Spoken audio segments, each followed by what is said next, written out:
Good morning, Alemen, Sholem Aleichem, bonjour à toutes et à tous. Lise Gutman, avec vous, nous sommes ensemble pour le Forum des générations Shoah, organisé par le Mémorial de la Shoah, avec maintenant 60 associations concernées. Nous sommes chez l'une des plus grandes cuisinières yiddish, passeuses de mémoire et de transmission à l'heure actuelle. Je présente Annie Esterzon. Annie qui est très active sur les réseaux sociaux avec tous ses excellents conseils culinaires, qui a fait des ateliers au Centre Médem et dans d'autres associations également, et qui va être aidée par Elsa, sa petite fille, parce qu'il s'agit de transmission. Et Annie a repris le flambeau alors que on fait beaucoup de plats yiddish que, en fait, pour les générations d'après-guerre, on ne nous a pas transmis étant donné les conditions que nous connaissons. Et là, ben voilà, ça va être très simple. On va tous faire des Homentaschen. Alors Annie, Elsa, bonjour. Bonjour. Annie, qu'est-ce que c'est les Homentaschen? Qu'est-ce que ça veut dire? Tu parles le yiddish, Oui. du redst yiddish. Alors tu vas nous expliquer, mais peut-être en français, pour ceux qui ne comprennent pas. Comprennent pas l'yiddish. Le Homentaschen, c'est un jeu de mots entre Moon, qui est le pavot, les graines de pavot, et Taschen, qui est poche, pour symboliser les méfaits de Haman, qui s'en est mis plein les poches. Voilà. Et ça a mal fini pour lui. Et ça a mal fini pour lui. Voilà. Et en souvenir, on prépare pour Purim ces petits gâteaux fourrés. C'est également le symbole d'Esther qui était caché puisque son époux Assuérus ne savait pas qu'elle était juive. Et donc on cache une farce dans une pâtisserie très douce pour rappeler que les Juifs ont été sauvés grâce à Esther. Comment est-ce que tu prépares la pâte dans laquelle ensuite on mettra la farce? On commence par la pâte. On commence par la pâte parce qu'il faut la laisser reposer après 1 heure au réfrigérateur. Donc je prends 300 grammes de farine type 55 dans laquelle j'ai mélangé une demi-cuillère à café de levure chimique. Levure simple en fait. D'accord. Après, 200 grammes de margarine ou de beurre que je dépose dans la farine. Alors, qui doit être bien froid, j'ai l'impression. Qui doit être froid, mais en petits morceaux. En petits morceaux, en lamelles. Surtout pas fondu. C'est une pâte sablée. On va émietter. Alors, j'y vais avec les mains parce que c'est comme ça qu'on doit faire. Alors, pendant que Annie pétrit, Elsa, tu aimes les Homentaschen? Oui, c'est vrai, t'en as déjà fait toi-même? Non, jamais. Voilà, bah là tu les fais avec ta grand-mère. C'est une occasion. Voilà, tu sauras les faire comme ça. Donc on pétrit. On pétrit, il faut que ça soit émietté.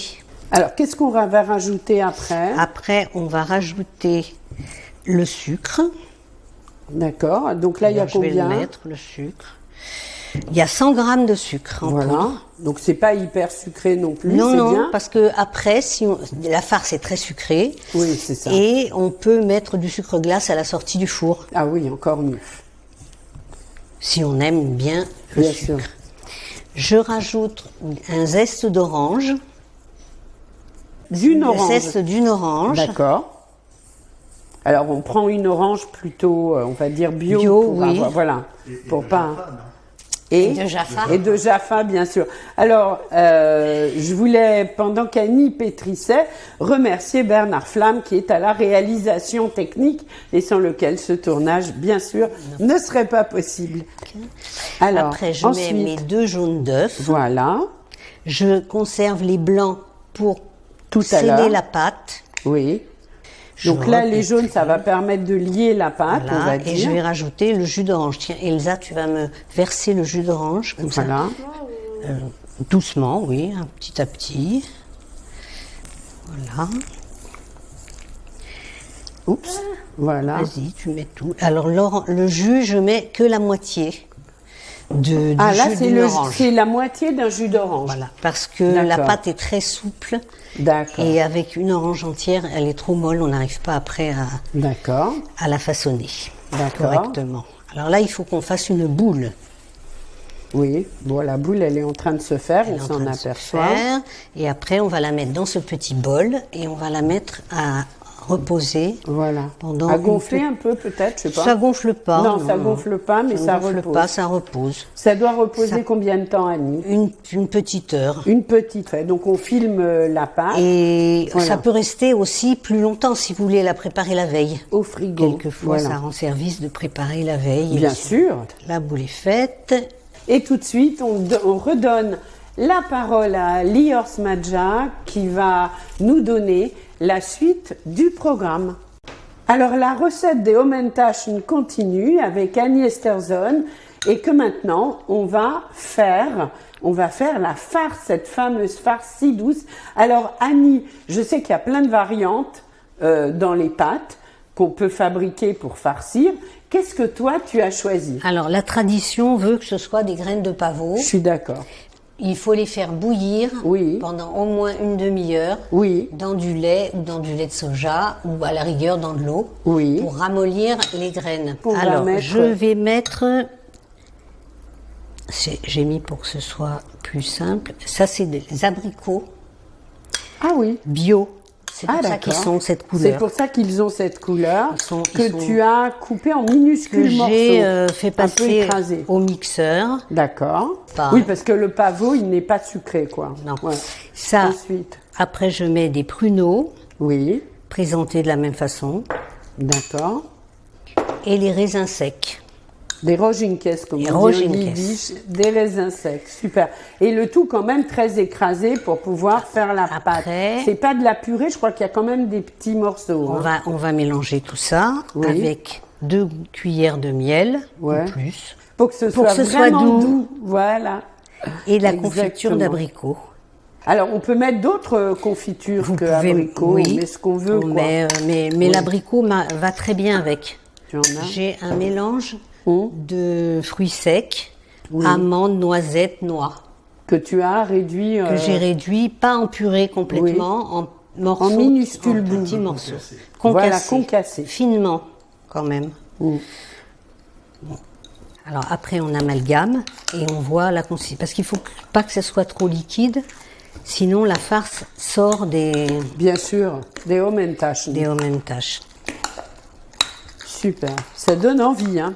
On va goûter. Ouais, bien sûr. Un petit peu de miel, parce que Sion ce et sont tout, des recettes oui. traditionnelles. Bien sûr. Et bon, moi, ma maman ne m'a pas appris, mais les autres grand-mères, je sais qu'elles disaient un petit peu, Un petit peu comme ci, un petit peu comme un ça. petit peu voilà. comme ça. Moi, quand on demandait les doses à l'une de mes grand-mères, elle disait, tu vois déjà. Tu vois On déjà. n'était pas censé voir, mais on voyait. Ah, c'est gentil, merci Annie. Alors, je goûte. Elsa, tu goûtes aussi? Tout le monde goûte. Alors, voilà. Ah ouais, non, c'est un régal. C'est un régal. C'est bien. Ouais, magnifique.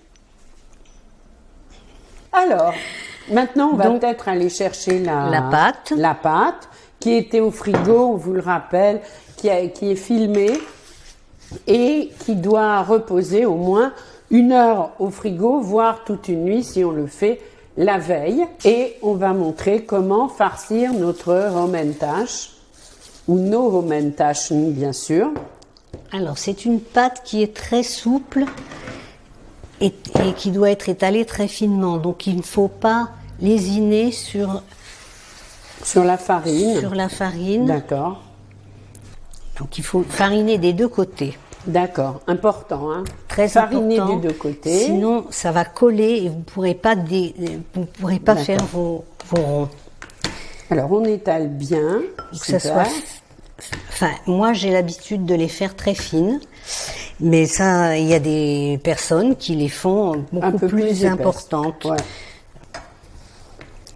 Et maintenant, tiens, Elsa, elle va peut-être faire les ronds. Alors, Elsa, tu nous aides. Alors, ça, c'est un emporte-pièce. C'est un emporte-pièce. Si on n'en a pas, on peut On prendre prend un verre. Voilà. un petit récipient. Un petit récipient comme Faut ça. pas- un verre, c'est un petit peu étroit. D'accord. Ça fait à peu près combien Ça de peut- diamètre? Ça fait 8 cm Oui, à peu donc près. plutôt un petit bol. Alors, on Plutôt y un va. petit peu. Allez, vas-y. Alors, Elsa, vas-y. Donc, avec l'emporte-pièce, Annie, on va couper des ronds de pâte, c'est ça? Parce que le Haumentaschen, avant d'avoir une forme triangle, il est en rond. Et après, on les dépose. On les dépose. Donc, en attendant, on va peut-être en faire 4. Comme ça, ce sera bien. Ça nous donnera une bonne idée. Encore un. Et voilà. Super. Et comme le temps nous est un petit peu compté, on va montrer comment on fait. Et que nous sommes que 4 autour de la table. Voilà. Donc, on prend une bonne cuillère de farce avec une cuillère à café. Annie, c'est ça? Oui, et on met ça bien au milieu. Parfait. Donc, n'ayez pas peur de mettre, là, on voit bien la dose, Annie, c'est magnifique. Une bonne cuillère à café au milieu. Et alors là, le pliage, le fameux pliage, comment fait-on pour faire un triangle à partir d'un cercle? Ah! Parce que toute la question est là quand même. Voilà. Et si on n'a été pas bon en géométrie quand on était petit, là on va réviser nos bases, Bernard. Il y a la quadrature du cercle, mais là c'est la triangulation du cercle. Il faut mettre du blanc d'œuf autour pour bien coller. C'est les blancs que nous avons conservés quand on a utilisé les jaunes. Voilà. Les jaunes sont dans la pâte, on le rappelle, dans la pâte. Et pas dans la farce. Et les blancs, c'est pour que ça colle. Et là, ça fait plus le triangle. Alors, on commence par pincer un endroit du cercle. Magnifique. Et les 2 autres côtés. Voilà. Il faut laisser une petite ouverture, pas trop large, sinon la farce sort. Magnifique. Ah ouais, non, c'est vraiment la taille idéale. Elsa, tu nous en fais un? Allez, vas-y. Pendant ce temps-là... La transmission, c'est ça. Alors, à toi de le faire. Donc, on remarque que Annie Esterson a une très belle cuisine. Et c'est très agréable pour faire, bien sûr, des ateliers dans ce cadre. Donc là, Elsa, la petite fille d'Annie, est en train de façonner les Haumentaschen. Surtout. Parfait. Voilà, tu vois, super. Si tu trouves que c'est pas tout à fait bien, tu le redresses. Voilà. Ah ben la grand-mère a dit parfait. Et alors, est-ce qu'on va mettre quelque chose dessus on va dorer avec un jaune d'œuf. Avec un jaune d'œuf. Mais pas le blanc, juste le jaune. Non, juste le jaune. D'accord. Alors là, on a nos 4 Haumentaschen. On bat le jaune d'œuf. N'hésitez pas, battez le jaune comme il faut pour que il soit amalgamé, voilà. Alors, est-ce qu'on met le jaune aussi sur la farce? Oui, parce que ça va l'empêcher de sortir. Ah, waouh, génial. D'accord. Soyez généreux. Oui. Parfait. Et alors après, on va mettre dans un four préchauffé à combien? Je préchauffe le four à 190 degrés, chaleur tournante, et la cuisson va durer 15 minutes. Si vous n'avez pas de chaleur tournante, chaleur normale, et surveillez, il faut que ce soit légèrement doré. Peut-être ça prendra 5 minutes de plus. Le four est préchauffé, on va pouvoir mettre les Haumentaschen d'Annie au four et dans quelques instants, on vous retrouve pour la dégustation. Le quart d'heure est passé et l'on reprend le cours de notre recette de Haumentaschen avec notre amie Annie Esterson qui va sortir les Haumentaschen du four. Super, très bien.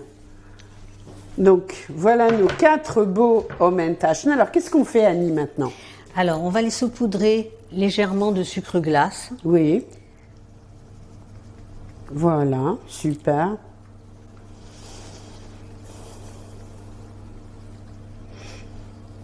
Et je pense que nous allons les déguster. Eh bien, on va les déguster. Alors, je voudrais dire, Annie, avant qu'on les déguste, qu'en Israël, ces gâteaux Haumentaschen existent aussi, mais sous le nom de Oznei Haman, les oreilles d'Aman. Alors moi, je propose, nous, bien sûr, on va avoir l'immense plaisir de les déguster, mais on va partager nos Haumentaschen de Purim, les Haumentaschen d'Annie et d'Elsa, de façon virtuelle à vous tous qui nous regardez. D'accord, Bernard? Avec plaisir. Voilà. Et bonne fête de Purim. Et comment on dit ça en yiddish, Annie? Afreilichen. Afreilichen Pirem. Oh, tazoy. Afreilichen Purim Alemen. Alors, on va déguster, super. Merci. Merci beaucoup. Donc, je me recule un peu. Alors, c'est absolument délicieux. C'est vraiment exceptionnel. Il faut le dire. Alors, à vos fourneaux.